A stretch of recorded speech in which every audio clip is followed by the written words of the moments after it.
Hey y'all, this is Kelly with Homeschooling and Bridge, and today I'm going to do the All About Animals library-based fun schooling journal. This is a core journal, not to be confused with the All About Animals creative writing and research journal, which I'll be doing later. This is a fairly thick journal. Now this journal that I'm going to be showing y'all today is actually my son's journal he completed when he was 12. It is still his favorite journal when he talks about them.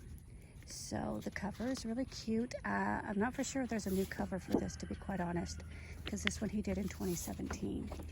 But the instructions were to learn about animals, draw five things that you want to know about animals. And he wanted to know about ocelots, badgers, penguins, and, well, he didn't finish filling it out. The action steps are to go to the library or bookstore, bring home a stack of books of at least 6 interesting books. You'll also need math and science and history because this is your core journal. And choose books that have diagrams, photos, instructions, illustrations, lots of good information. You'll need pencils, colored pencils, and gel pens. You have a place to put the library books. He's never been interested in putting that stuff in his journals. I don't make him put stuff in like that that's not important. You may choose new books and pens and put them into a basket, which we did. He did enjoy doing that. A nice little thing of art. 5 facts about me, which was the tiger, though I will say I do remember him discussing, well, is it the tiger or is it me, Mom? The things that he wrote about the tiger. Number search fun, he did enjoy doing that. He is not one who enjoys coloring, never has. He does enjoy art and likes to see the black and white illustrations. There's where he did the writing, and my son is severely dyslexic. He can now read and write well. He went through all the dyslexia game series. He drew a wild animal and a pet. He had a maze that he went through. And this was his reading time, and then I did dictation for him of what he learned about ocelots that day. He had fun doing the origami challenge, and this was one of his favorite things because this is where I discovered that he has a love for creative writing. And so what he decided to do was to take the pictures as prompts, and then he wrote stories that he would dictate to me, and I would write them exactly as he did them. And then he would type them because it was easier for him to type than to write. And so he would copy what he had written through that way. A place for learning cursive, and that's how he really did improve a lot of his reading and writing. And as he learned new grammar things, we would go back and correct his work and add in like the commas and things, and he would put them back in. Spelling time, what we chose to do with this page was to use, my brain just started what these are called. Okay, y'all know what those are, right? We had them growing up. And he would put his adjective stuff over here and then fill in the blanks for the silly things.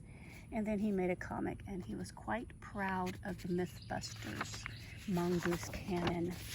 And he wrote about what we learned, or he dictated to me what he learned about in history that day, and he wrote what he learned in science, and he studied gray wolves and fun facts, which he loves to say fun fact, so he loved that. He drew an animal. His nature study for the day was mushrooms and cursive. Spelling, you choose an animal, you look in your books for 10 words, studying about the animal there. He watched a movie, Brave Wilderness.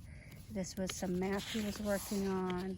Another one of those stories. As you can see, we just tape them into the book. They stay quite nicely for portfolios later. To-do list, that was one day. Here's a backyard study. Some drawing and coloring. Mad Libs, that's the word, y'all. He liked to do Mad Libs with these, and he would choose from different Mad Lib books and put them in.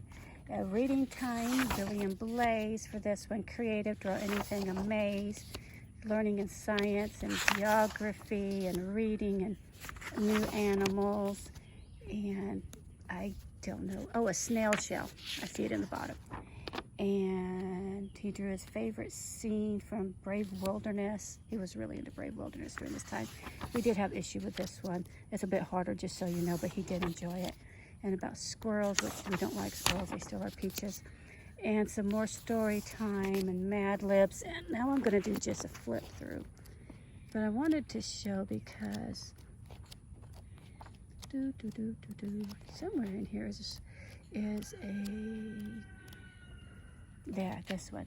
As he went out and did more, his artwork became more detailed. This is a creek that runs across our property, and that is a fallen log that they use for a bridge. And he sat out there one day on his own in January 2019, and he drew this. Now, as you can see, we used this book for quite a while. It is one that he truly did love, and if your kids love animals, I think they will really enjoy this book. It's 260 Activities, All About Animals by Sarah Janice Brown. I hope y'all had a good time, and I'll talk to y'all later. Bye. Oops.